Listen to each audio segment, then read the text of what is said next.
In the case of the 3 Ls and the work we've done at the council with Marianne Kukera specifically, we thought it was very, very compelling to make sure that English learners, while learning grade level content, addressed had their foundational skills addressed because they typically come into schools maybe at different age levels, right? So they might come in third grade, fourth grade, fifth grade, even in high school. So even at those later grades, they will need to have early literacy and foundational skills addressed. And we found that the 3Ls approach really allowed our teachers to dive into those type of instructional strategies as well as addressing content. Today, we will hear from New York City and Guilford County teachers who have been implementing the 3Ls approach. And more specifically, they will be sharing how they're able to attend to foundational skills while engaging their students in exciting grade level content. We look forward to this. Thank you. And now I'm going to turn it back to Carrie.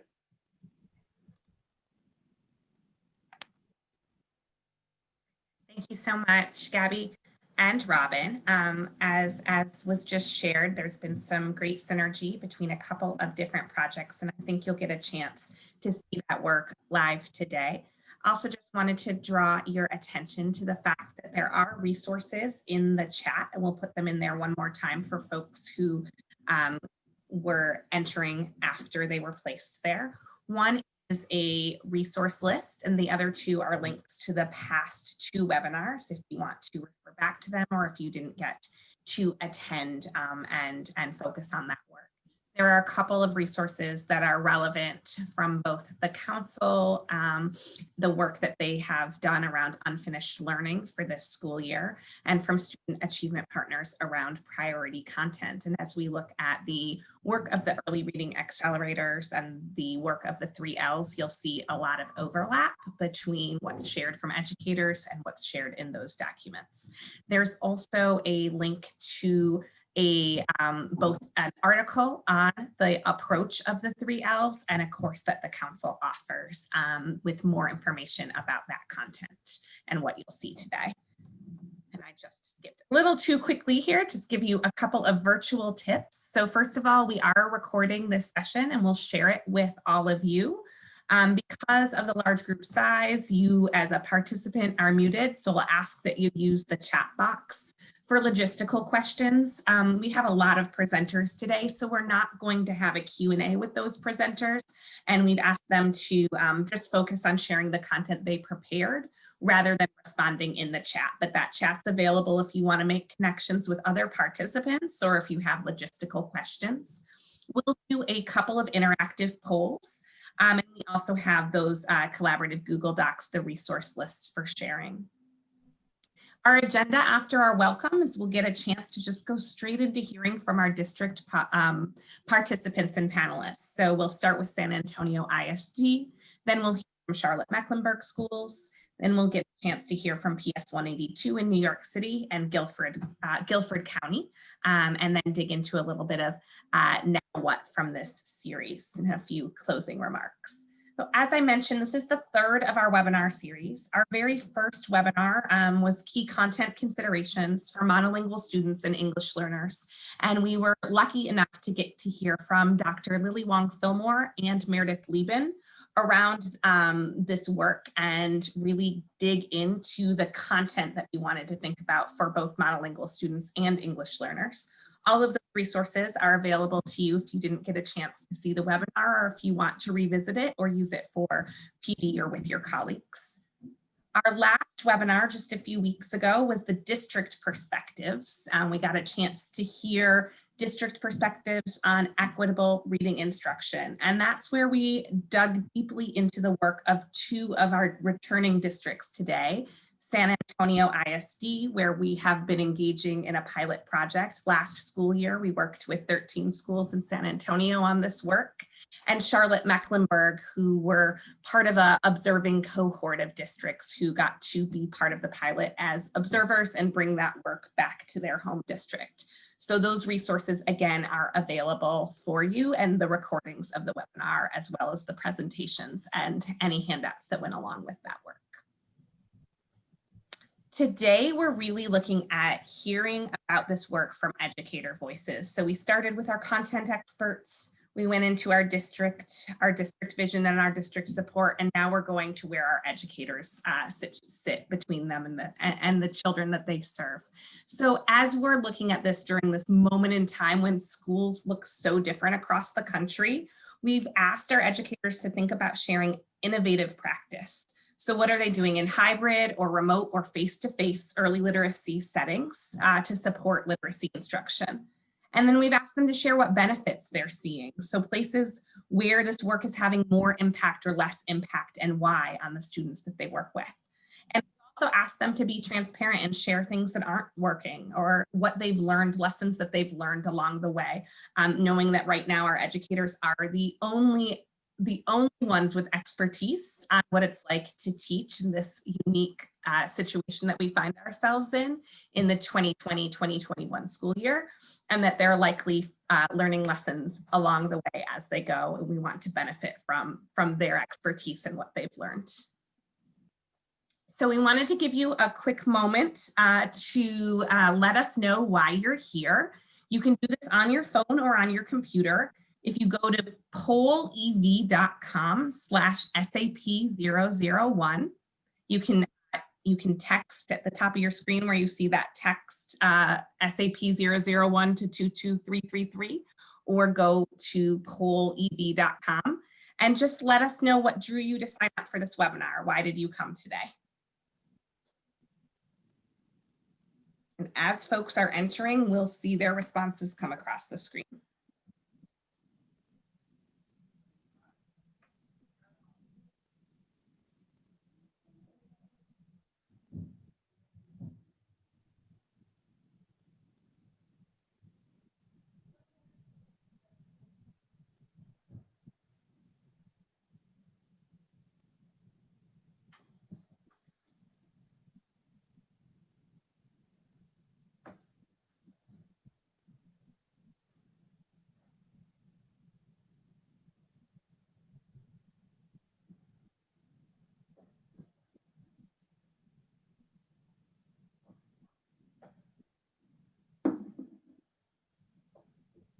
Lots of folks looking for ideas from other educators, expanding their strategy list, looking at hybrid and virtual learning, hearing the voices of others in the field or supporting the teachers they work with, deepening understanding of the 3 L's.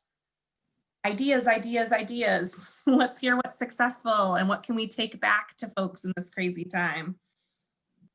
I see some folks who are interested in the equitable piece around equitable learning instruction, learning about early literacy, insights on supporting K-2 teachers with virtual learning, hearing from other districts. So many parallels. But you're in the right place. I'm going to give another minute for some more answers to come float across our screen, because I think this is a nice way to hear from the folks on the line.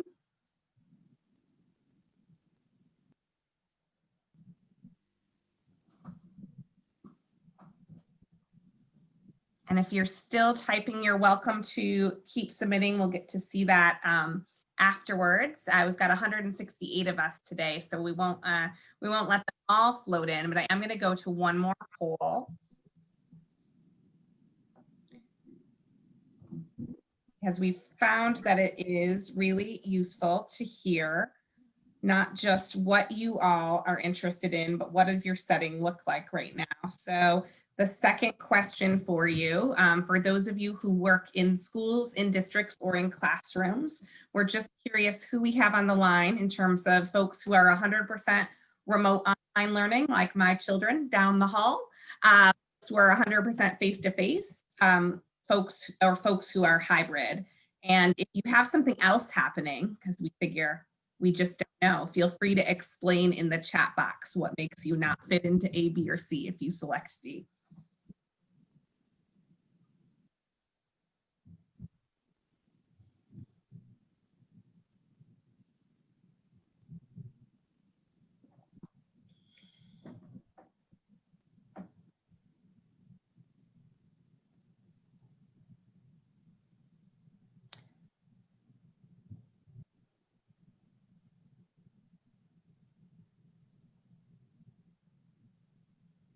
Looks like we have a mix here, but no one is 100% face-to-face. There's no school that looked like school a year ago.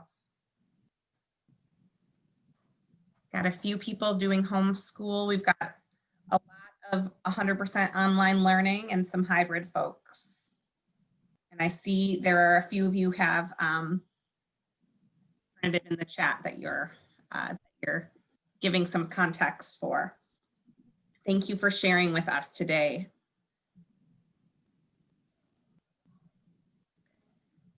So I am going to pass the screen literally and and pass the mic to our first presenter. So we are starting off hearing from San Antonio ISD.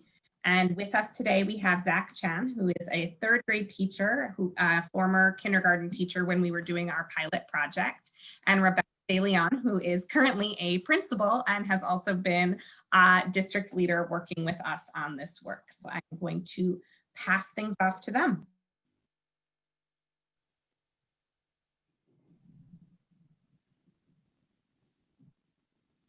Hello, everyone. I don't know. Let's go ahead and click. Thank you. So just to give you some context for the San Antonio setting, we have a 90% Hispanic population in an urban core San Antonio. And we have about 20% of our student population are English language learners.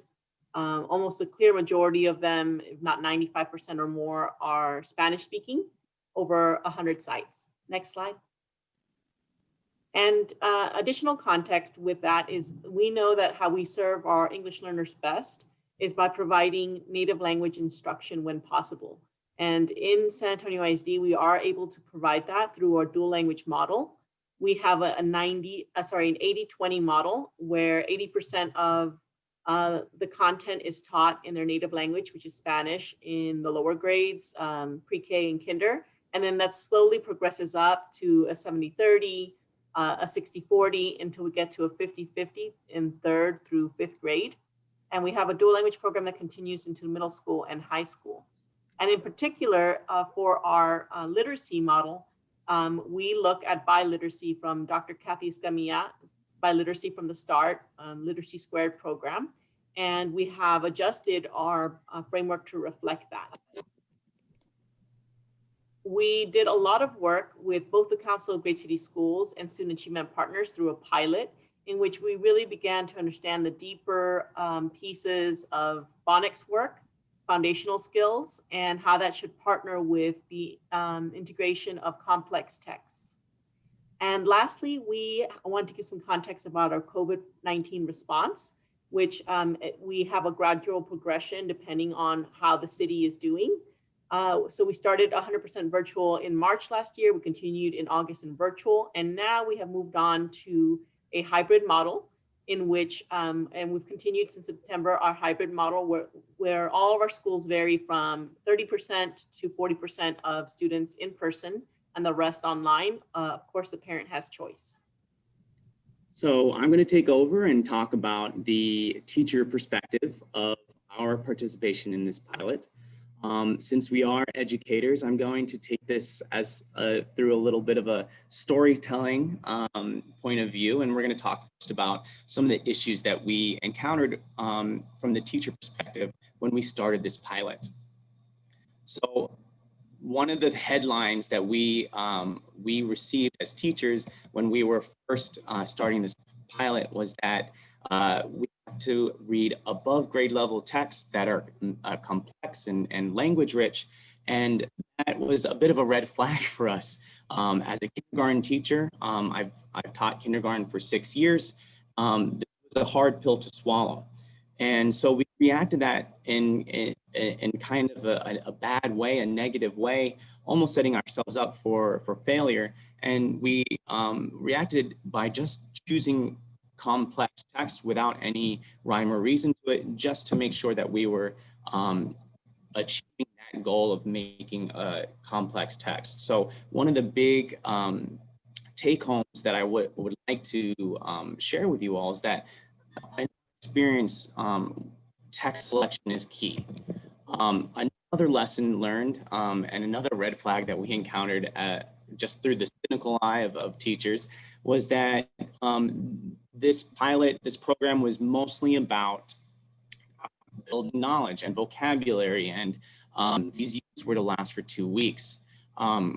We reacted that way by kind of putting aside our foundational skills and our phonics.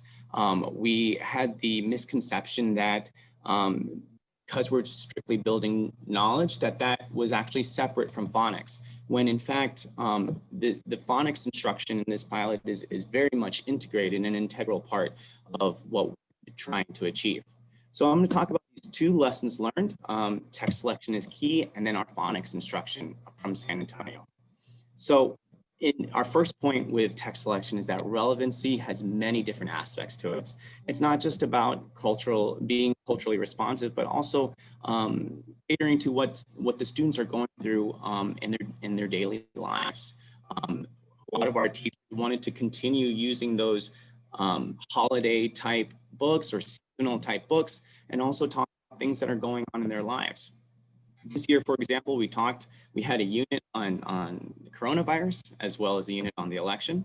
And the example that I give here for about holidays is that I would normally read books strictly for enjoyment for the holidays. And as a kindergarten teacher, I would never even consider reading the book Too Many Tamales, which is a much longer, complex text. But thanks to this pilot, I took the dive and tried it out with my kindergarten students and found that it was extremely rewarding. Our students were much more engaged, they enjoyed the unit, and we also made it accessible to kindergartners. They made tamales out of Play-Doh, and we even had some parents that wanted to bring in tamales for the class, which was an event that none of them could forget. Another point about text selection was that we learned how to scaffold complexity. And what we became very skilled in doing is breaking down a text, taking it page by page or perhaps chapter by chapter, and making those little bite-sized pieces easier to swallow for our students. Here I have an example of one of our teachers using our learning management system, Canvas, if some of you are familiar with it. And in this particular activity, students are reading just these 2 pages of the text and responding to it online. Another key point that we really wanted to drive home with text selection is that we want to do things that interest our kids and also the teachers. As I mentioned before, some of the misconceptions that we had when we started out as teachers was that we would just choose text because they were complex, complexity for complexity's sake. And found out very quickly that authenticity cannot be faked. And I have here the example of this book, Se Venden Gorras, or Caps for Sale in English. And this would be a fun read aloud book that is complex, but teachers were not using it in a complex way.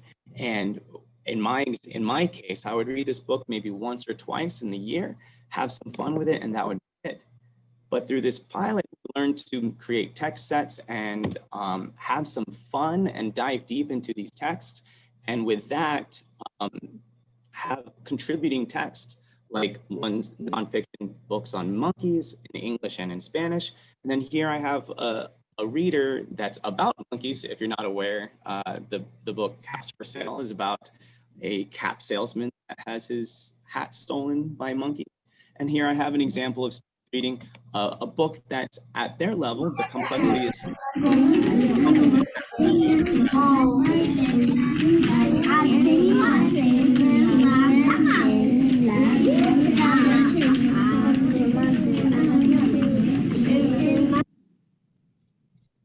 so you can see that the students are engaged in a book that's accessible to them at their kindergarten level, but it has something to do with this text.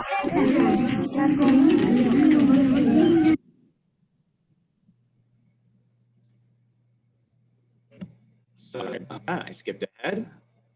The second line was that phonics instruction was integrated, not separate from the program.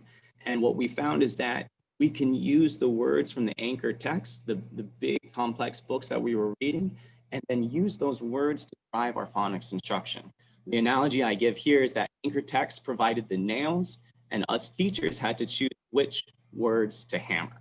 So here I have an example of student work from a book that had to do with gardening. And we made it more accessible by choosing words. Like here I have the example of tomate rojo. A student had to make that vocabulary word and then give it to another student. And here a student is writing about how they received one of those tomates from them. It has to do with the text set, and the students are able to make those connections. In this third picture here, I have an example of a teacher using technology. I would say that we've all leveled up in technology and have taken some of the images from the book itself. I believe this is from Marisol McDonald, Doesn't Match, great book here. And in this particular activity, students are to sort 3-syllable words and put them into order, and then also making those connections to the text. Also about phonics, we've had to reconsider some of our phonics instruction, some of our small group instruction, excuse me. We've stopped relying heavily on leveling. It does play a small role in some of our classrooms, but we've shifted focus more, especially in those kindergarten, first grade levels, to our phonics instruction. And that has created a more effective way to teach decoding and coding skills. Here I have an example of students engaged in a game in phonics that I normally wouldn't be able to do if I was doing a traditional type of guided reading that we would do in small group setting. Lata.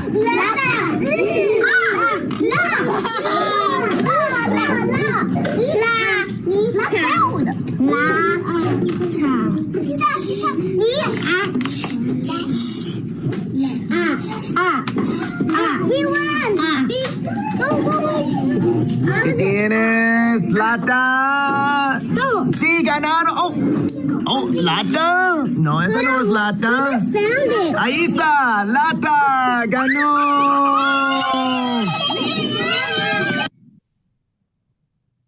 All right, isn't the joy that you see of reading, it just warms Lata.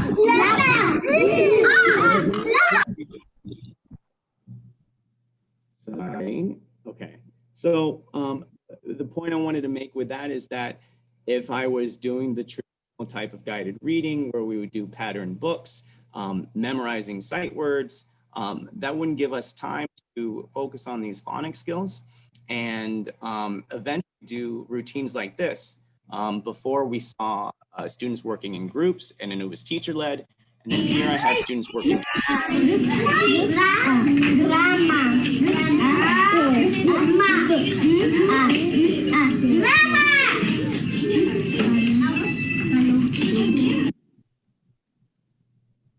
So again, the point here is that students are given the opportunity to focus on phonics.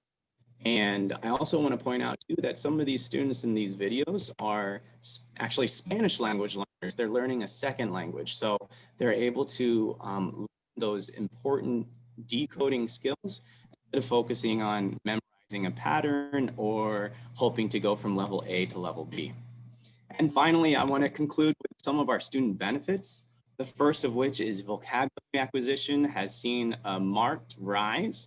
I have here examples of students learning some tough words that we would only encounter in complex text like responsabilidad. And then you can see on the left here, we're discussing the word comunidad. These are all books that you would responsibility and community in Spanish. These are all complex vocabulary words that we would normally see only in complex texts. Another student benefit that we've had that I cannot say more. I really, this is probably the biggest take home from our pilot in that enjoyment and engagement has risen significantly.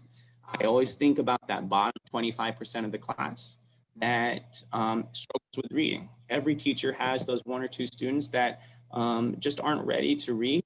And our job as teachers is to at least impart a love for literacy, a love for reading. And I can only say that through this pilot, we've seen that even those students who are struggling readers, they have started to like reading, and they no longer avoid reading like it's something that's not to be enjoyed. And that sets them up for future success, makes me feel proud to pass them on to 1st grade or 2nd grade, and I think is one of the biggest take homes from this pilot. And this final picture, you wouldn't know this, but some of these students here are struggling readers, but you can tell they really enjoyed this particular unit. And that's all we have from San Antonio ISD. Thank you for this opportunity. I hope you do well in your implementation of this program. Thank you so much, San Antonio. Thank you, Zach and Rebecca, for sharing your experience. Before we transition to our next presenter, I wanted to answer a couple of questions that I had in the chat, I think mostly private questions. So as we talk about the early reading accelerators broadly, and this work broadly, we are talking about building knowledge through content-rich read-alouds and those accompanying text sets that go along with them. And we saw some amazing examples from the photos of Mr. Chan's kindergarten class, and the Too Many Tamales example really standing out to me as an example of letting your kids be exposed to rich and rigorous texts and leaning into that knowledge building. And then we're also talking about teaching the skill of learning to read. So Mr. Chan was sharing examples from his classroom, which is a dual language classroom, as Rebecca De Leon set up at the beginning. His kids were learning to read and write in Spanish. And so you saw that integration into his read aloud, and you also saw the direct support lessons in his small groups. And that was focusing on setting kids up with the tools that they need to follow San Antonio's dual language model, which focuses on biliteracy and starts with reading and writing in Spanish. We have different districts and schools here today with different focus points. So some of these areas of instruction connect really nicely, and others are unique to the language of the academic environment that you're setting up. So those of you who are asking some questions about the scope and sequence of English phonics, that would not be applicable to the work that Mr. Chan was sharing, but you will be able to see that represented from work of Charlotte Mecklenburg right now as we transition. So just wanted to make sure to clarify a little bit of that for all of you, and know that we were intentionally setting up this learning series to look at both monolingual English students and supports for students who are English learners, and San Antonio's dual language model was just highlighted. So thank you all so much. I'm going to, with that, transition to Charlotte Mecklenburg and get a chance to hear from 2 teachers in Charlotte, starting with, I believe, their district leader and Anna.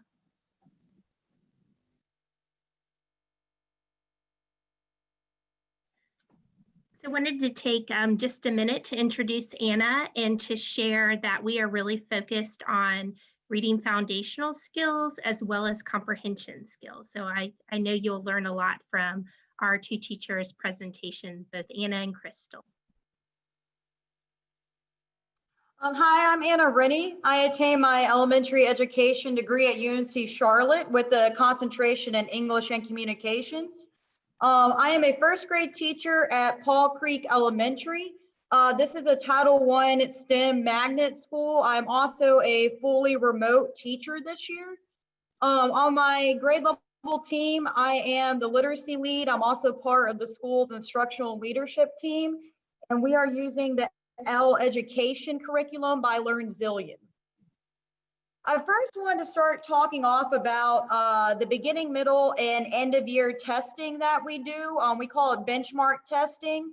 We get to assess students and all have access in every school on their phonological skills. So everything from isolating phonemes, adding phonemes, taking phonemes away, to even knowing what letter names and sounds they do not know. So that's been really great, especially for our English language learners coming in, because we know exactly right down to which letters they know and don't know. In the past, there's been a lot of focus on comprehension, but you can't comprehend what you can't read. So this program has been really great at showing us exactly the holes and the gaps that we've been missing with their phonological skills. And we can go back and actually even tell the parents exactly what's missing based on these assessments, as well as tell parents about the amazing growth they make throughout the year. I have an example of a student's assessment from beginning of the year to the middle of the year. And at the beginning of the year, the student was deemed pre-alphabetic. So our test put these students into microphases, and pre-alphabetic was a kindergarten level that the student was coming to first grade as. By doing a program like this, where we focused on every aspect of literacy, from reading to speaking and listening to writing to comprehension work, we were able to actually get this student to the late partial alphabetic phase. So this student grew 3 levels, which was a year's worth of growth in half a year. So that was pretty amazing, and it was great to be able to tell that parent, even then, what the parent still could work on, because as you could tell, she was missing just 1 or 2 letters even the second time in the middle of the year when she went to go spell. So that was an amazing product to see.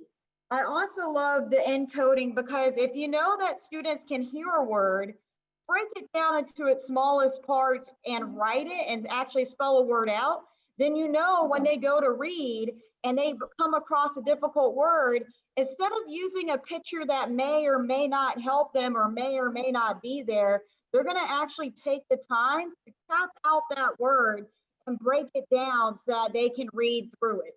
And I've seen parents, even in conferences, have told me how well their children are doing now, as opposed to stopping to look at a picture every time and trying to take a guess at the word. They're actually stopping to sound through it as their first strategy. So it's kind of like math. They have one strategy to solve it, and then they use that picture to check. So they have multiple ways to help them comprehend the book. But we don't stop there. We also have access to end of cycle testing. So at the end of every week, we're able to test the students and know if they are able to decode words based on whatever level we've placed them at. So if we're working on short U words one week, then they're able to read through words that have that short U sound.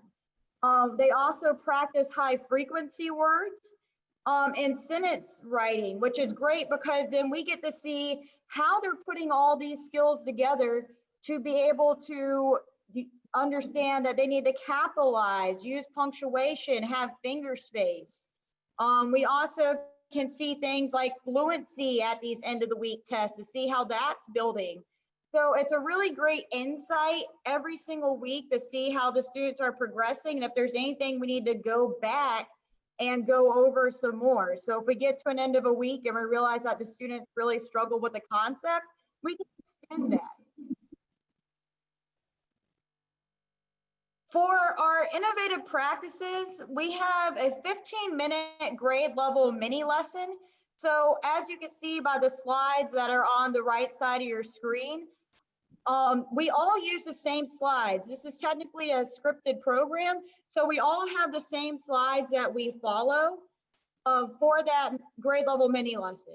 But for 45 minutes, the teacher gets to do small groups that are based on whatever microphase, so whatever level the student scored on their foundational skills test. Most of the time, those groups look like an independent working group, a group that's with the teacher, and then another group that gets to play fun games while the other groups are going on that are on their level and on skills that they need help with.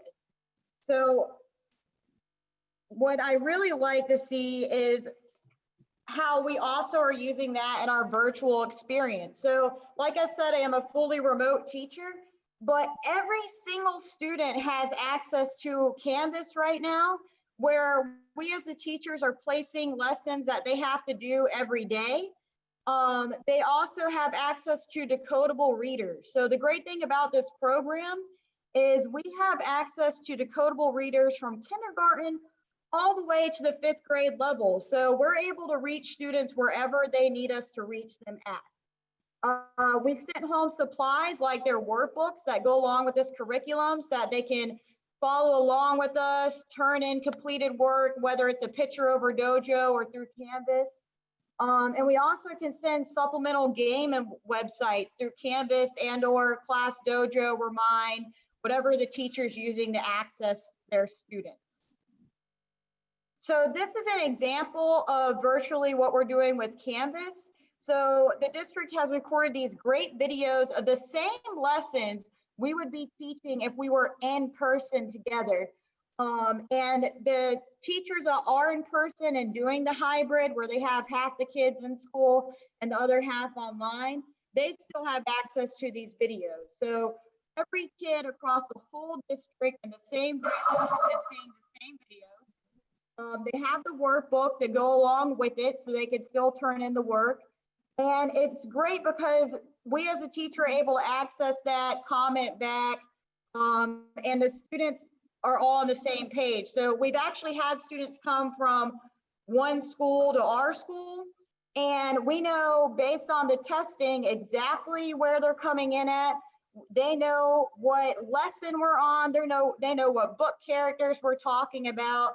It's been really great because when a kid moves to school, you don't have that aspect where the kid gets left behind. You have to catch the kid back up.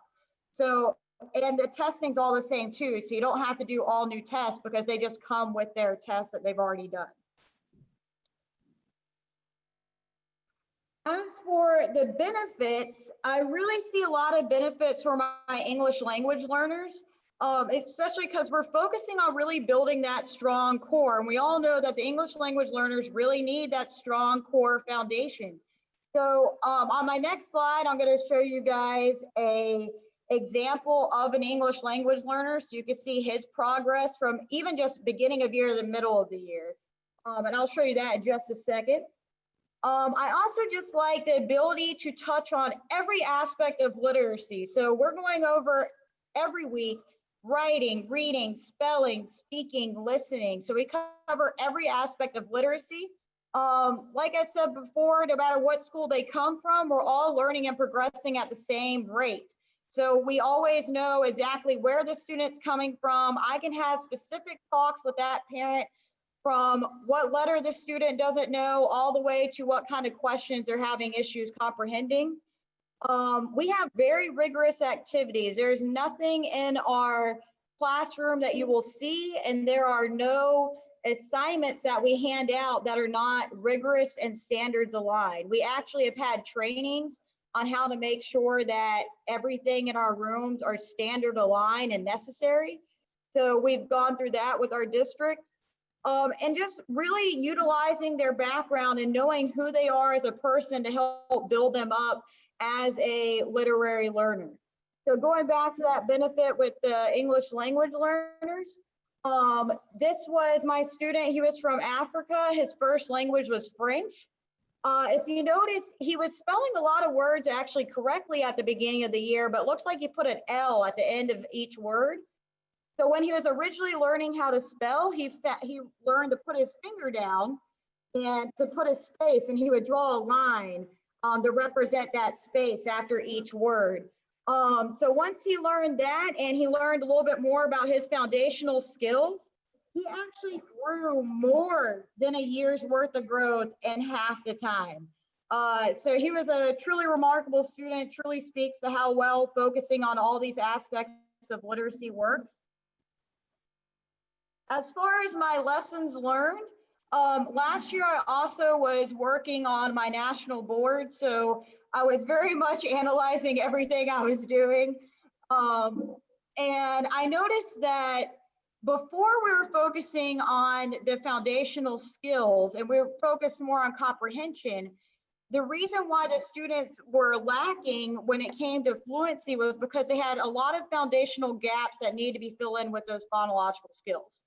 So I noticed that once we really went back to the basics with this program, they started reading more fluently. They spent less time stuck on a word, and they spent more time actually sounding their words out, and they knew it as an immediate strategy. There was no hesitation. They just immediately went into sounding out the word.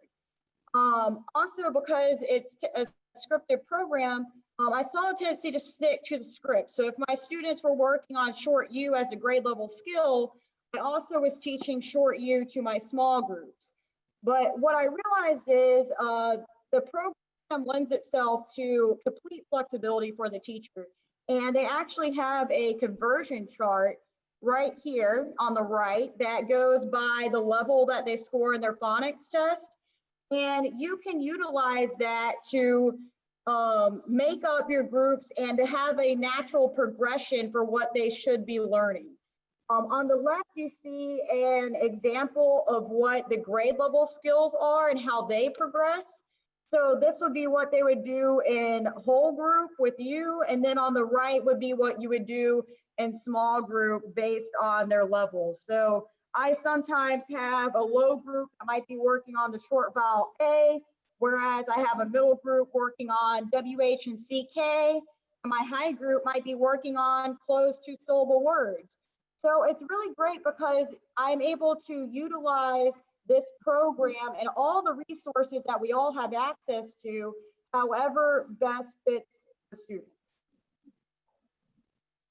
Thank you so much. Thank you so much, Anna. Hi, I'm Melissa Aerosmith, Elementary Literacy and Dual Language Specialist for Charlotte-Mecklenburg Schools. During the second webinar in this series, we shared how we ground our work in our district around the core actions on the screen. So just like the core actions shared for foundational skills, we also have core actions for literacy. So the first is that being grounded in high quality text to intentionally build student knowledge. The second is questions and tasks that are text specific and accurately address the analytical thinking required by the grade level standards. And the last core action is engaging all students in the cognitive work of the lesson. I have the pleasure of working closely with our next talented educator and presenter, Crystal Graham, who is going to share with you how she puts these literacy core actions into practice in her classroom, whether she's teaching remotely or face-to-face. So take it away, Crystal. Hi, thank you all so much for having me. My name is Ms. Graham. I am a first grade teacher at a proud Title I school, Charlotte-Mecklenburg School District. I am fully remote. I'm also the skills content lead on my grade level.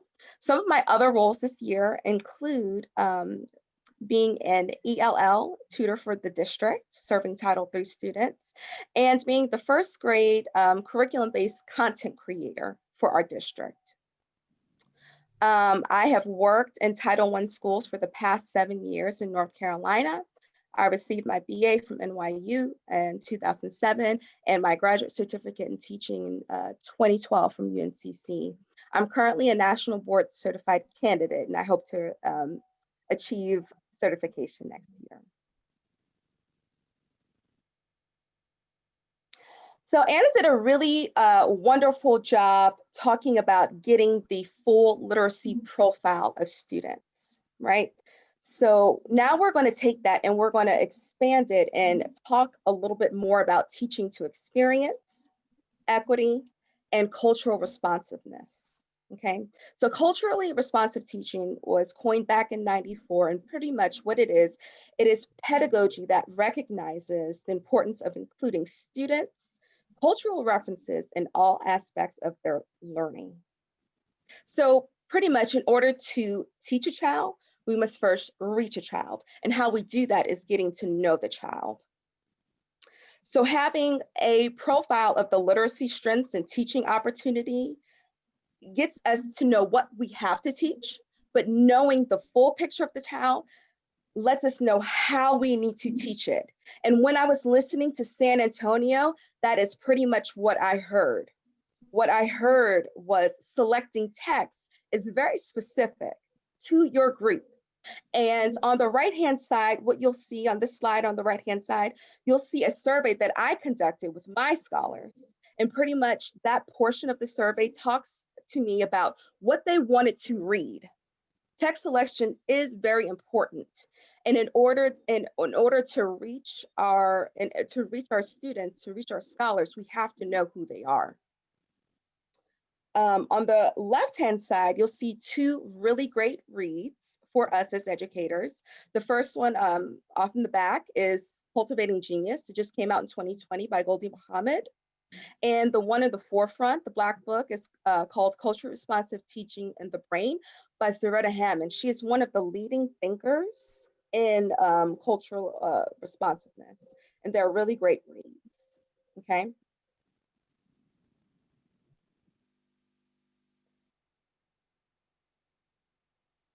So as Anna kind of talked about, when the pandemic hit, our district was responsive. They moved our content onto Canvas, that is our learning management system, and made sure that students across the district, regardless of school, had access to that content. I am one of the creators for this, and I work along with Alyssa, and we put up the content that you'll see here in just a minute, and this is our foundational skills, okay? We have both module lessons, which has students interacting with complex text, and foundational skills on there for all of our students. So I'm going to play a little snippet, and this is going to be followed up later in the presentation with an example of what it is like to be taught live with students.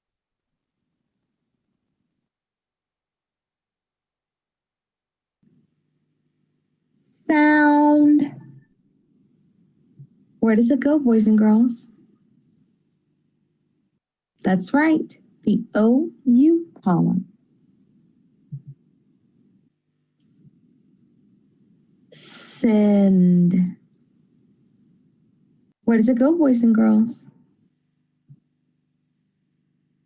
That's right. And for sake of time, I'm going to move on, but that just gave you a little bit of a taste of the content that we are putting out for our students to be able to access. Okay. Now I wanted to talk a little bit more, and again, bringing in cultural responsiveness, because Zaretta Hammond created this article, and it talks about ways to turn your lessons into culturally responsive ones. And so what you see here are 3 tips. 1, gamify it. 2, socialize it. And 3, storify it. So educators should gamify games because scholars learn best when instruction is engaging. This is number 3 of our core actions. As skilled literacy practitioners, we know that in order for scholars to construct knowledge, they must be actively engaged in the learning process. Educators should socialize it because language is a tool for scholars to construct meaning when interacting with those complex texts. It is also a foundational development skill in writing because what they articulate is a basis for what they're able to write. And educators should storify it because storytelling is age old. All scholars, whether they are native English speakers or they are learners, come to us with some exposure to storytelling. And so we need to expand on that and capitalize really on that teaching opportunity. So, oops, sorry, need to go back. Okay, so storifying it. What you see in front of you is an example, a concrete example of how I have done all of these 3 things. So this is the next few slides. Because I am a tutor for our district for our ELL students, I have access to Book Creator. Book Creator is a wonderful tool, especially for our struggling readers and our ELL students. It allows them to make and create digital books online. And so what I did is I used our curriculum and I put it in a digital book.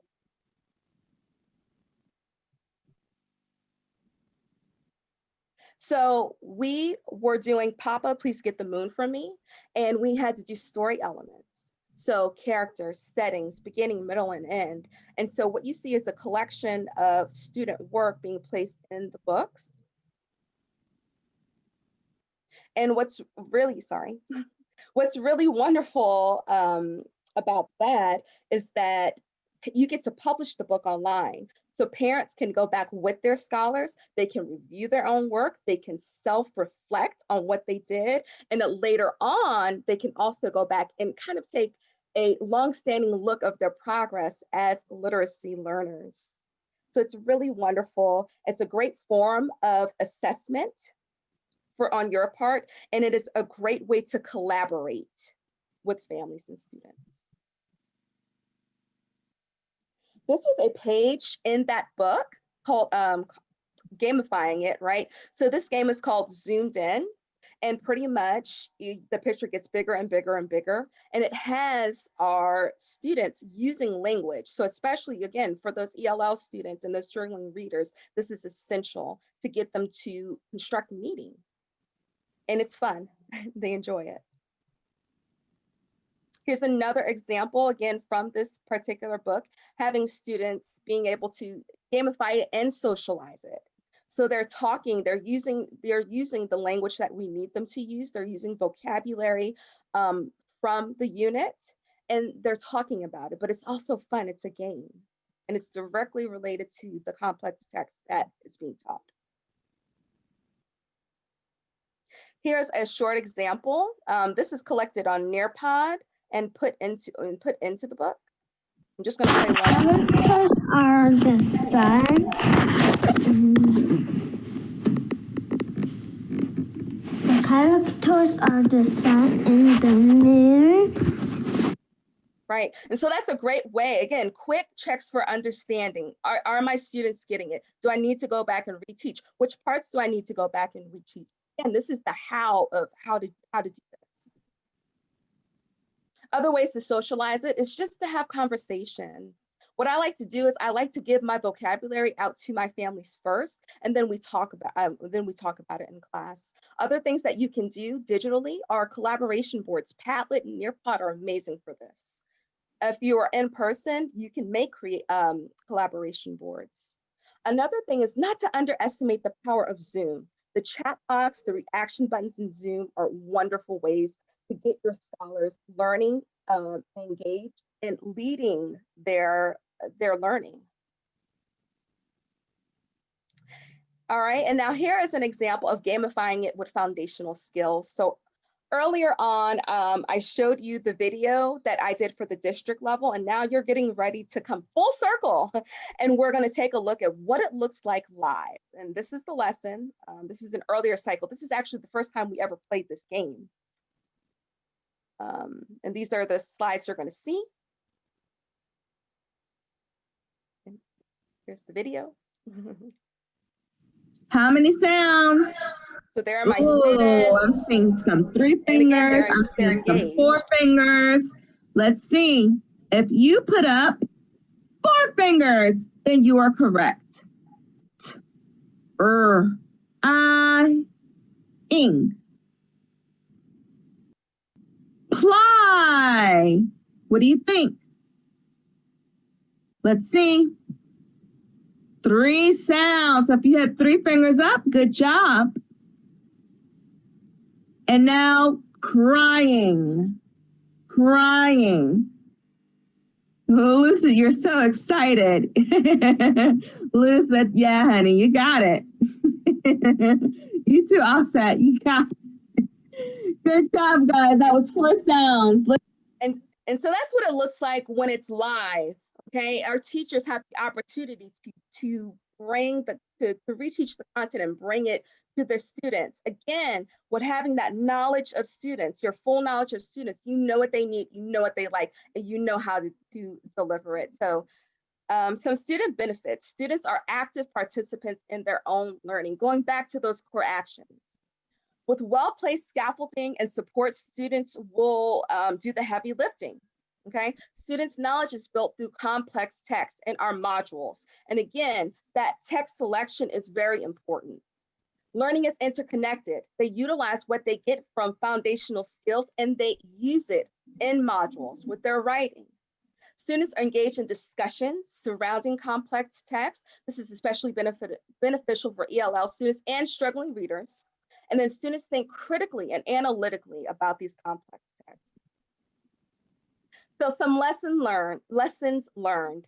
Accomplished teaching of literacy can happen on any platform, whether you're in person, virtual, or whether you are hybrid. It is possible.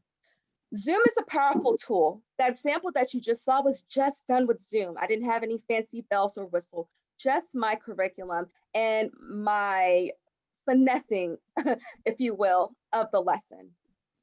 Don't forget to survey students throughout the year. I think as teachers, sometimes we do that first survey and we say, how? We have a picture, let's go with it. But students are pliable beings, they're humans, they change, and our practice has to change and grow with our students. And then lastly, have a strong teaching team, share ideas, engage in PLC, network, go to PDs, just like we all are doing right now. Here are some resources that are available to you guys. So here's a whole resource list compiled. And just going back to what San Antonio was saying about selection of text, in this document, there are several tools about how to select text. So if that helps someone out there, I hope it does. And, thank you all. Thank you so much, Charlotte. And those resources are available in your resource list. So we are going to switch gears. I'm going to let you know, you all, we've got so many amazing things that folks are sharing. We are likely to go a few minutes later than planned. So just wanted to let you all know, and the recording will capture it if anyone has to leave early. As we transition to PS 182 in New York City, I just wanted to draw your attention to the fact that the next two districts will be sharing their work as it connects to the 3Ls work that Gabby Uro spoke about at the start of the presentation. Please note that this is an approach that's really looking at how English learners learn and thinking about how to address learning, language, and literacy. And when you hear about the language piece, we're not talking about systematic phonics at this point. We're talking about language across the board and through use of complex text. So I'm going to hand it off to Rachel and Allison to hear more from PS 182. Hi, good afternoon, everybody. It's a pleasure to be here. Allison and I are excited to share our 3Ls work with you. I'm going to give you a little bit of background information about our school before she digs into the nitty-gritty of our work with foundational skills. So we come from PS 182, which is in Jamaica, Queens, New York. We have approximately 635 students, pre-K to 5, and currently we have formally identified about 40% English language learners that predominantly speak Spanish and Bengali, among other languages. Again, those are formally identified, whereas most of our students in our school actually come from homes where a language other than English is spoken. About 90% of our students receive free and reduced lunch. And it's important to note that New York City is probably one of the largest school districts in the country to open for in-person teaching during this pandemic. We actually just left from in-person and now we're back as of today. So our in-person model is a hybrid model. It's a 50-50 model where about 50% of our students are working fully remote, and the other half of our students are in for 1 week, and then the other half of that group are out that week, and they flip-flop week A, week B, week A, week B. We also have a very small cohort of students who are fully in person, and that is predominantly students with special needs.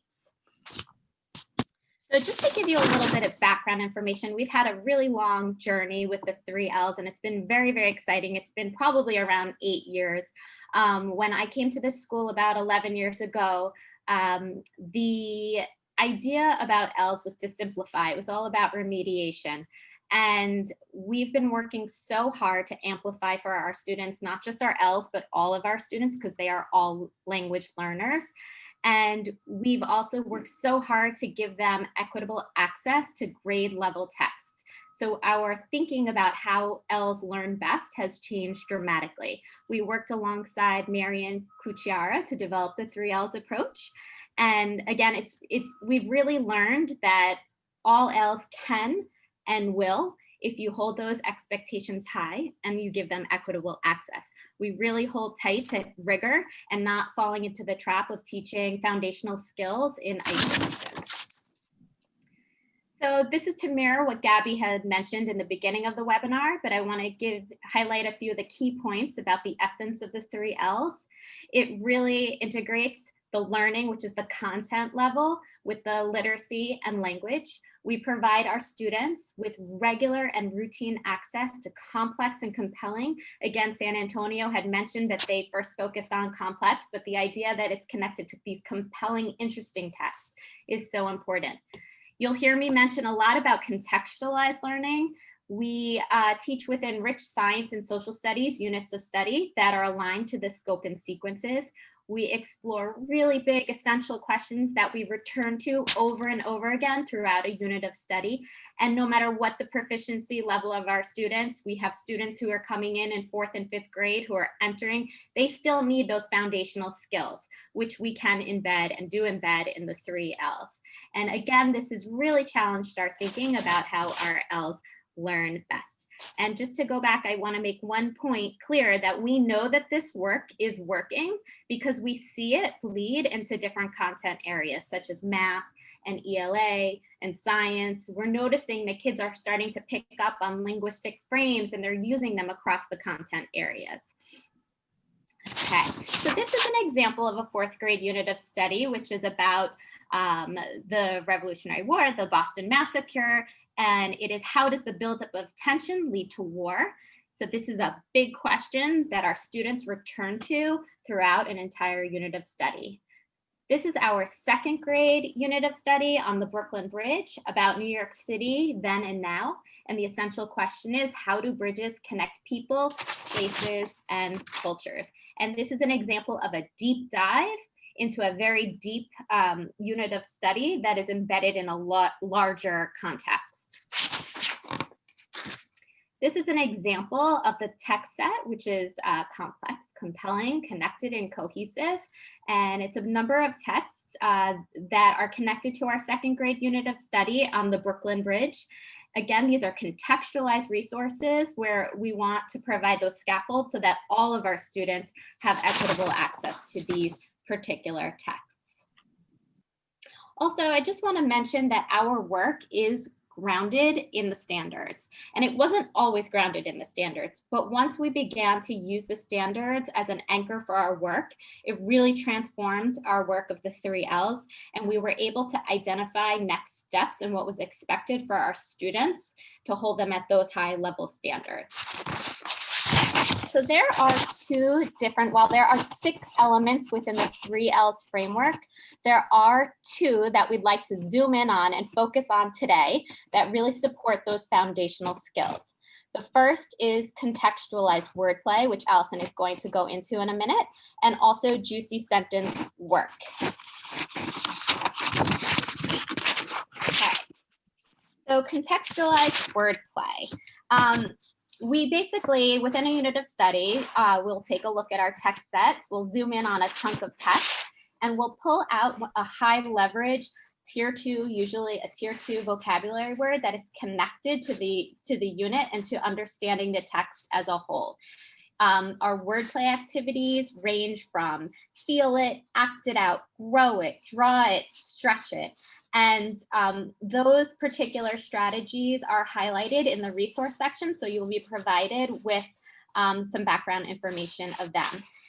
Our understanding of our work with wordplay gives us a deep understanding of academic vocabulary. Again, it's contextualized, interactive, and connected to big ideas. And I think it's really important to mention that many of our Ls are striving readers and they really need help deciphering and decoding words. So we do that embedded in those contextual units. They explore a word, they examine word families, phonology, sentence formations, they do word sorts. There's a work period where students go into a small group and focus in on their level of their next steps for learning those tier 2 vocabulary. And now I'm going to turn it over to Allison, who is going to dig a little deeper into the wordplay strategies that she has done. Hi, everyone. I am so happy to be here and share some of our best practices that we use here in New York City at PS 182. I just want to tell you a little bit about myself and my position. I am currently a 5th grade teacher. I am departmentalized, so I teach social studies and science through this 3 L's approach that Rachel has been describing to you. Our curriculum has been developed over time. Our colleagues, we have been afforded the opportunity to look at the standards, look at our scope and sequence, and kind of create these rich text sets that we can use to address the standards and the elements of the scope and sequence. So here is an example on the screen you'll see of a unit of study that we have immigration. And one of our essential questions is, how do past and present interactions of people, cultures, and the environment shape our nation? And so our essential questions are usually open-ended. And like Rachel said, we always come back to them throughout the unit. We are always looking for, hold on one second. We are always looking for ways to get the kids engaged. So asking these big open-ended questions with many answers possible is one way that we try to bring engagement into our lessons. Okay. So here's an example, like Rachel said, of the 3 L's. We usually zoom in on a juicy sentence. I will talk more about that a little later, but here's an example of a sentence that I pulled out from one of the immigration texts. This sentence was used to teach in whole group to talk about lead-ins, where we talk about the parts of sentences. But I just wanted to highlight that bringing access to all groups of learners is really important here, right? So one of the wordplay activities is grow it. So we grow it from the base. So I pulled out the word dream, which is a monosyllabic word, right? I may teach the whole class the juicy sentence work, and then I might pull my L's or pull my IEP students or pull my low-level readers and work more on those foundational skills, building from the base, looking at a commonly used blend like DR. This gives the students access to these juicy sentences, right? So if I look at this sentence, as long as people dream of freedom, many will be willing to move to a new country to find it. So now I am going to pull a group and I'm going to work with these students and kind of just dig deeper into the word dream, right? Building the DR and growing it from the blend. So dream, drum, drill, drink, having them repeat it back and talking it through, and then asking them to interact with me and tell me, what are some other words that you know that start with that DR sound? I may also do that with a word family, right? So I may, instead of, depending on who's in front of me and what their needs are, right? I may also look at it as a word family. I may say, the EAM sound makes the eam. Okay, say it with me. Dream, stream, cream, beam, and then have them try to come up with their own words, right? These activities help students to engage with the words, and it gives them access to this juicy sentence that we will talk more about in a little bit. Right, so this is just an example to kind of differentiate and bring it down. So again, I'm a 5th grade teacher, so these aren't typically things that we would focus on in a whole group setting. But in order to meet the needs of a variety of levels that are in front of me, this is one way that I might do that. Okay, you can also, which is really great, we use Google Meet when we teach remotely, and you can do breakout rooms. So you might have some students focusing on something like this, while other students might focus on something, I'm going to just pass through that, like transformed. Okay, so now this is a multisyllabic word where we're going to look at the different parts and we're going to break them down, and we're going to talk about the prefix and we're going to talk about the suffix, right? So in this sentence, I'm just going to read it. In the 19th century, the United States expanded its territory westward at a dramatic pace, leading to conflict, national growth, and ongoing cultural exchange within a transformed continent. So again, this is a long, juicy, embedded sentence. We'll come back to that, the work that we do to navigate through that in a few minutes. But again, pulling out this one word and kind of playing around with it and talking about the prefix. Now, the prefix trans has many meanings, but I'm just going to focus on the fact that this part of the word means changed thoroughly, right? So transform, when it's written with no word ending, no suffix, is a verb, right? Make a dramatic change in the form, appearance, or character of. Now, boys and girls, look what happens. I'm going to add ing to the end. How does that change the meaning of the word? Can I use transforming in this sentence? Would it still make sense?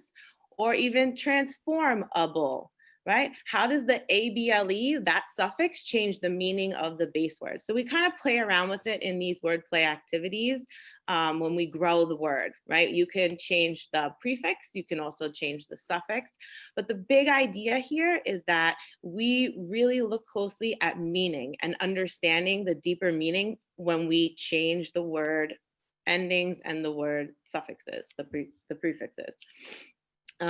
So this sentence specifically comes from a unit in which we studied westward expansion. So I'm just backing up a little bit.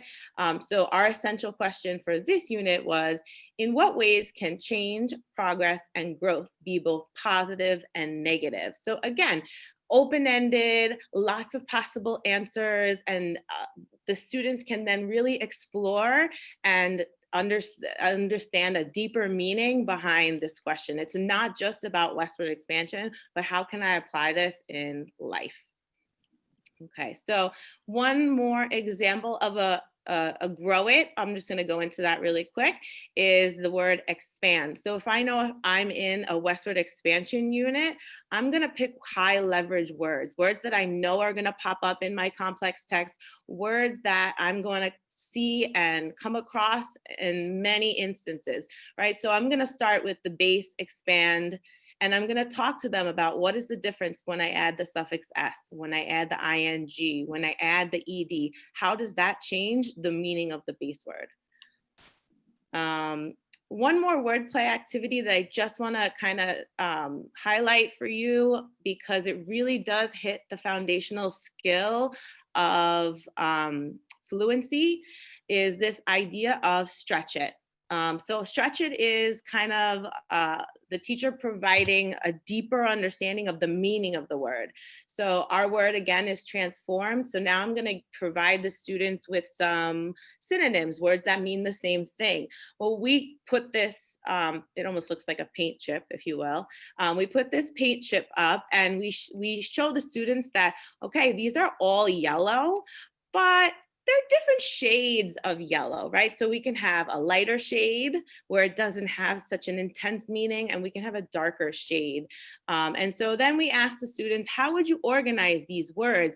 And we just kind of talk about their intensity. Well, tweaked, maybe not such a big change, whereas transformed, the darkest shade, is a much more intense word for change, right? And so we just kind of talk through them. That helps to build understanding of vocabulary. So this is another example of a wordplay activity. And then something really cool that we like to do with this is we do something called substitution drills. We practice fluency and we keep rereading the sentence, and we plug in the different synonyms, right? So instead of saying within a transformed continent, now I want you to try it with tweaked. Within a tweaked continent, within a changed continent. How does that affect the meaning, or transform the meaning, if you will, okay? So just wanted to highlight that is a really great way to hit that fluency piece, okay? So I'm gonna keep going, and I'm gonna pass it over to Rachel really quick. Yes. Okay, so now we're going to talk about the second element, which is juicy sentence work. And this actual juicy sentence came from the brochure that you'll be shared with on from the council on the 3 L's. I'm just going to read it out loud. It really captures the essence of what a juicy sentence work, what it is. Juicy sentence work was developed by Dr. Wong Fillmore, who elevated the importance of providing access to ELLs and all students to the features of academic, language-rich, long, and embedded sentences that include phrases and grammatical structures used to convey complex ideas and the content of academic disciplines. So again, that is a juicy sentence. It's long, it's embedded. And this element, as you can see in the photo, our teachers basically pull out a juicy sentence that's connected to some bigger meaning, and they play with the sentence strip, and they pick it apart and break it down into its itty bitty parts, and they get to the main clause. And so our students who are struggling readers or writers or just starting to learn English, they can actually read the main clause of a sentence and do an add-on, an in-between, a starter. And so it's really such a wonderful activity. Our students love it. It's engaging. And now Allison is going to share a couple of examples of this juicy sentence work. So just, I know we're being fully honest and open about our journeys. So if I were to be completely honest, when I first saw this work, I didn't really understand the purpose. I didn't really understand the meaning behind it. But after a lot of research and reading and learning, I have come to really grow fond of this strategy. It really helps students to uncover meaning and demystify really long, juicy sentences. It gives them purpose and it gives them a sense of understanding when they're reading these sentences. So this is an example that, again, it comes from that Westward expansion unit, right? So our job as educators is to teach comprehension, or part of our job is to teach that comprehension piece. And so what I always like to do is ask my students, who or what is this sentence about? Sometimes even backing up further and just say, is this a who sentence or is this a what sentence, right? So in this case, right, this sentence is about the United States and the subject isn't in the beginning, right? But I have taught into the fact that sentences have parts and we need to kind of break apart the sentence to play around with it. In the beginning, when we're kind of like engaging in this work at first, I will provide them as a scaffold with the questions as you see here, right? So who or what is this sentence about and what about it? That's where I'm going to get my main clause from, right? So in this case, the sentence is about the United States. What about it? It expanded its territory westward, right? So now I know the cause. How did that happen? It happened at a dramatic pace. Oh, what does the word dramatic make you think about the rate in which the United States expanded? So sometimes we even throw in meaning questions. Why did the author choose that word and put that word in there? What if I took the word dramatic out? How does that change the meaning of the sentence? So kind of like playing around with the parts and, you know, being creative in questioning when it comes to these juicy sentences is also really important. And then what was the result? Oh, well, it led to conflict, national growth, and ongoing cultural exchange. Where? Within a transformed continent, right? So again, you as the educator, you're gonna wanna pull out the pieces that you'd like to highlight, or what is it that you would like to hit home for? But this is just an example to show you how we break it apart. Eventually, what I would do is to lift the level, or if I was teaching at many different levels, I might give some of my higher readers or my higher level learners something where they have to do the heavy lifting, right? Where might you chunk the sentence? So where would you tear it apart if we had a long sentence strip? What questions would you ask to help you deconstruct this sentence? What kind of sentence do you think this is? And then pull out the structure and have them practice writing sentences using that frame. So again, this is a much higher level example of sentence deconstruct, but that's kind of like where we head toward the mid or end of the year. So I just wanted to show you that example. One more. Oh, sorry. What else was I gonna say? I also wanted to just mention really quickly that when we deconstruct sentences, the point and the purpose is so that we can break it into smaller pieces and then slowly add on the rest, right? So if I just pull out the part that says the United States expanded its territory westward, there's my main clause. Now I want to add little by little. Well, when did this happen? In the 19th century. So I can add that piece, right? Then how did this happen? At a dramatic pace. Then I can add that piece. And it was really great when we were able to write out the sentence on receipt tape, because we could just tear it. We would move the pieces around, and this is so engaging for the kids. They loved it. Whenever we pulled out the sentence strip on the receipt tape, it was like their favorite day in the 3Ls rotation. It was something really great. However, we have to, be creative in these times. So something that I did as a remote consideration was doing this sentence deconstruct. I am now highlighting the parts instead of being able to tear them apart, right? So highlighting them and naming their function, right? So like in that darker purple is the subject. How does it happen? That's that light blue. And what about it? That's the yellow. So using color coding and naming the parts so that the students can really still kind of engage in this work, even though we're not really using the receipt tape anymore. So I don't know, Rachel, if you want to add anything, but that was it for me, guys. Thank you so much for this opportunity, and I hope this was helpful. I think we're great. Thank you so much, Allison. Thank you. And we are going to transition. We're actually going to do a quick screen sharing adjustment here. And as we transition over to Guilford County, just wanted to let you all know we're going to keep going through our presentation and get a chance to hear from these educators. So I know we're a little over at the end. All I have for you is a quick survey and a thank you for your time. So just want to hand it off to Guilford County, and thank you all. Such great things shared today. Good afternoon. I'm Heidi Davis, and just have some quick examples of how you can use the 3Ls elements, wordplay, juicy sentences, and differentiated tasks to teach foundational skills while we're in a virtual setting.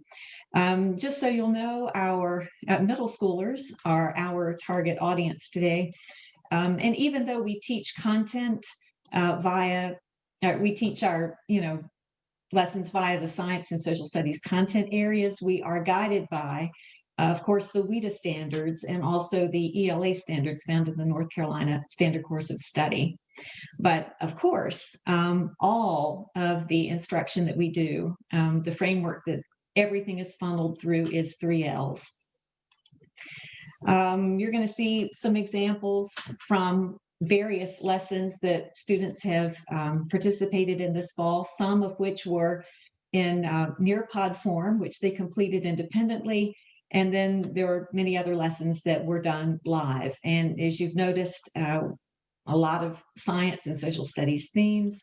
I think more than ever before, it's important not just to choose texts that are compelling, that's of course critical, but it's super important to choose topics that are compelling and current, especially for middle schoolers. You'll see a lot of similarities in what I show you next to what our colleagues in Queens just presented. Grow it and stretch it strategies are things that we use frequently. Wordplay is so handy. You can teach affixes easily with this strategy. We took a suffix not long ago, took a look at a word from one of the sentences in our Reading Closely text, looked at some examples of taking nouns, adding the suffix "-ize", and turning them into actions, after which we did something. This isn't really the very nice gamifying that Crystal showed us, but I was able to give students some clues, and they were able to guess words that end with the suffix "-ize". For example, teachers frequently say, "Don't forget to use a capital letter." My students guessed that what I was looking for was to capitalize. Put something in alphabetical order, alphabetize.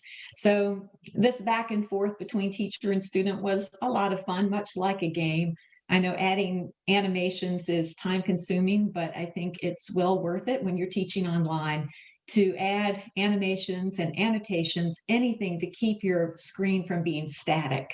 I think the more action your screen shows, the better the likelihood that you'll keep your students engaged throughout the lesson. Deconstructing words is easy to show with the wordplay strategy. We were doing a Mars lesson not too long ago and came across the 5-syllable word inhospitable. We broke that into its various parts, looked at the meanings for each part, came to the conclusion that the surface of Mars is not able to host us humans due to the toxic atmosphere there. I think this is so important to English learners. English is in many ways a hard language to learn. There's so many rules that are broken along the way. So I like that we can teach our English learners that there are definite signposts that they can use to navigate the journey, and affixes are definitely one of those. Used wordplay not long ago just to review compound words that we had in a lesson about space. Just like our friends in Queens, we use wordplay to talk about synonyms and the variations of meaning. You were shown by them some substitution drills. I do something similar. Here's a sentence taken from a lesson on the rainforest. We isolated a couple of words, found alternatives for them, then had students use the sentence again, featuring the synonyms. This is a type of sentence scaffolding in a way, develop some stamina. A similar thing here, gave my students the sentence with the target word boosting, gave them a visual clue with the booster chair there, and then said, what if we eliminate that target word boosting? And then I give you 3 words. You tell me which 2 of the 3 could fill the blank formerly occupied by boosting without destroying the meaning of the original sentence. Students are really good at figuring out which one doesn't belong. We use the shades of meaning strategy in almost every lesson. And that's when we choose a sentence from a reading closely text that has a blank in it. Then I'll give students 3 words to choose from and ask that they rank those words in order of specificity or strength. So in this case, wildly is the word that gives us the most bang for the buck. It goes in the top slot here. Somewhat is the weakest word of the set. It goes here in the bottom slot. We did the same thing with a lesson the other week on that new little panda cub in the National Zoo. And so our 3 words were screeching, squealing, and whimpering. So we had fun discussing the subtle differences between them. And I even had a student or 2 volunteer to actually produce those sounds, which made for a really interesting lesson. You do whatever you have to do to keep them engaged when you're online. Juicy sentences allow, as our colleagues from Queens pointed out, the deconstruction and reconstruction of sentences. Start with a juicy sentence here. We always begin by isolating the subject and the verb and look at the other portions of the sentence that carry meaning. And after we go over this a while, maybe read the sentence a couple of times together, then I'll show them the first segment of the sentence and the last segment of the juicy sentence and give them a few minutes to take a look at all the segments in between that have been mixed up and see if they can reconstruct that sentence and read it from top to bottom in the correct sequence. And they are typically able to do that. Finally, differentiated tasks offer us the opportunity to meet every English learner, no matter where he or she is on his or her English journey. It gives us an opportunity to spend time with folks who are at the beginning and give them some more practice. Here we have a reading closely text that features a teen activist, and we picked out a sentence here, also selected 4 words from that sentence, discussed the meaning, and then presented that sentence right back to the students to see if they could, armed with the meaning of these words, figure out word order. So those are just some really quick examples of ways that you can teach very foundational skills through 3Ls. So thank you for listening, and Alegria is up next.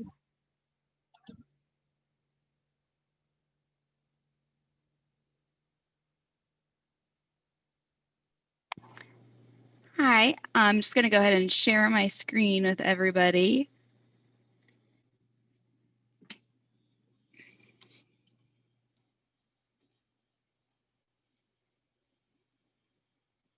Heidi, could you give me a thumbs up if you can see?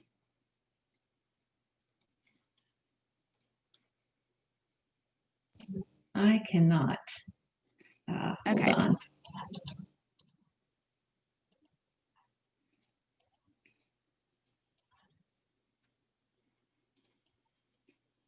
Olivia, would you like Heidi to advance the slides for you? I think it is beginning now. Is it beginning?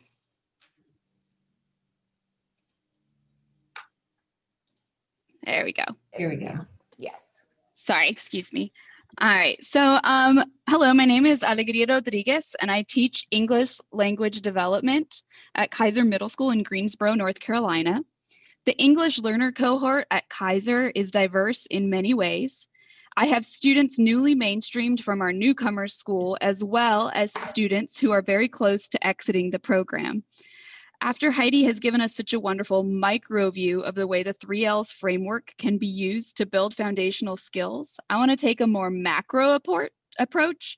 So I asked myself, how can we design a multi-flow unit that not only engages our students, but also helps each of them achieve at their own level? I believe that one of the great strengths of the 3Ls framework is that it allows us to help students produce similar outcomes through differentiated paths. And an excellent method for planning a unit that cohesively connects various lesson flows is through utilizing a culminating project and backwards design. When I unit plan, I like to begin by thinking about what my students need at that moment. Is there a skill they are struggling with, a current event affecting them, maybe a topic of interest in a core class that they need some support to internalize? So last fall, my first year at Kaiser Middle School, 3 parallel needs were the inspiration for a 3Ls unit. I learned that many of my students felt extremely uncomfortable recording themselves, which they have to do for our annual access test, which evaluates their English proficiency. There was also the convergence of a hurricane in the news, and my 7th grade students were studying weather in their science classes. So it struck me that I could address all these needs with a culminating project where students wrote and starred in a newscast about hurricanes.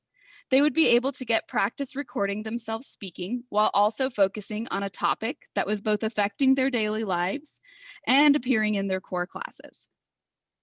And now that I had a strong culminating project, the backwards unit design could begin. So looking at my student body, how could I help each student get to a place where they could produce this project? I knew that I wanted the newscast to include information on hurricane formation, but also a first-person account of surviving the storm. So I began by choosing text that would give students the information they needed to create these segments. I used an article interviewing children who survived Hurricane Michael in Florida, so that would fuel their imagination processes and help them write that firsthand account.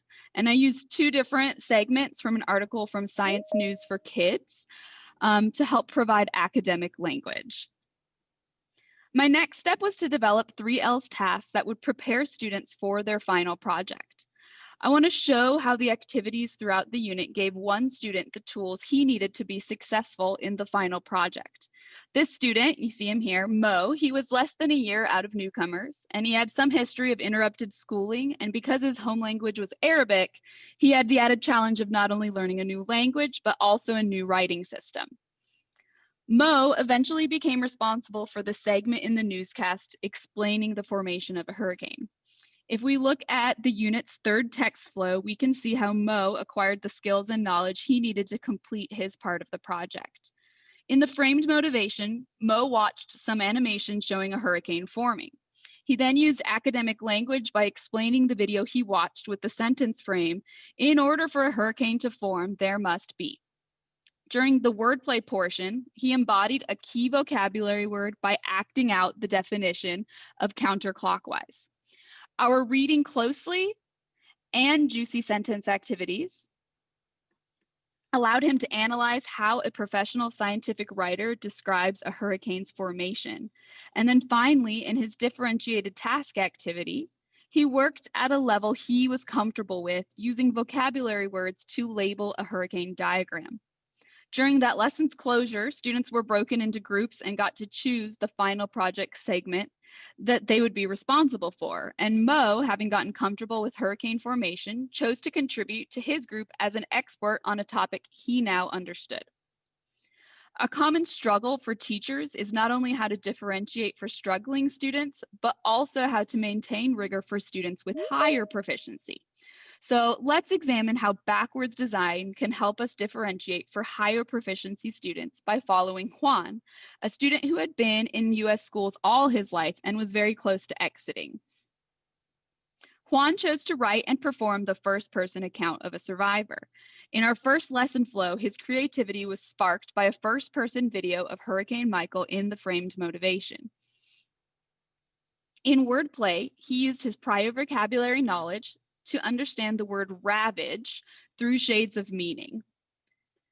Through the reading closely, Juan read the first-person accounts of child hurricane survivors, and by rewriting the juicy sentence, Juan was supported in his writing about the impact of hurricanes on people, which he then extended in the differentiated task where he practiced writing in first person by rewriting a survivor's account in his own words. When it came time to write and film their newscast, the students were armed with the experience of their prior work in the unit. As we watch the final product of this unit, you'll be able to spot the students' use of sentence frames, vocabulary, and content level knowledge.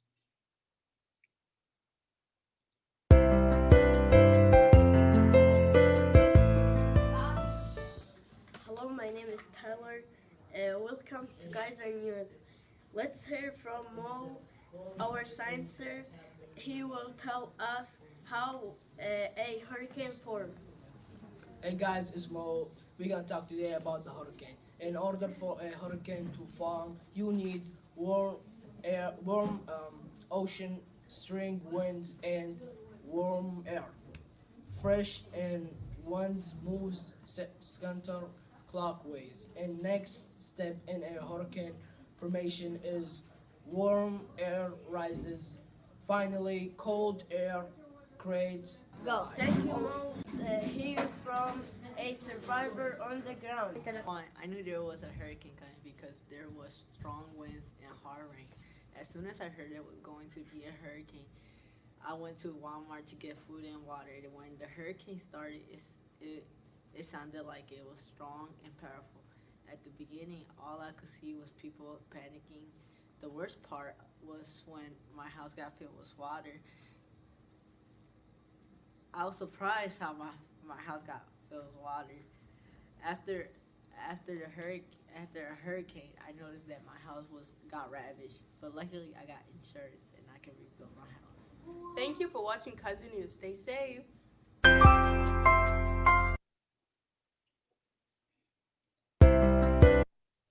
The 3Ls framework allowed both of these students to work at their own speed, practicing foundational writing skills. Both were integral parts of their group, and though their point of access to the work was different, they were both able to find success. Using backwards design and the 3Ls framework, teachers can differentiate for all levels in their classroom and also allow students to engage in authentic tasks.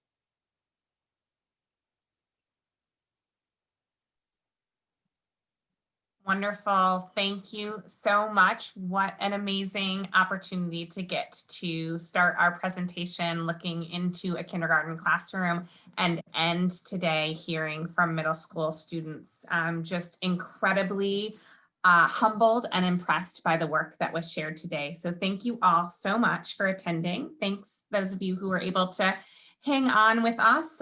We are at the end of our 3-part series, but we're always interested in hearing more about innovative practices that you all are doing. So if you are, sorry, my child is cueing me in the background. If you have any teachers that you would like to nominate or share, please feel free to follow the link that I just put in the chat and let us know what folks are doing. Nominate yourself or nominate an educator that you work with. And if you have feedback, especially around where we can go from here to help you all in the work that you are doing, please fill out our survey and let us know. Both of those are links in the chat. So you all are amazing. I'm inspired, and thank you all so much for coming.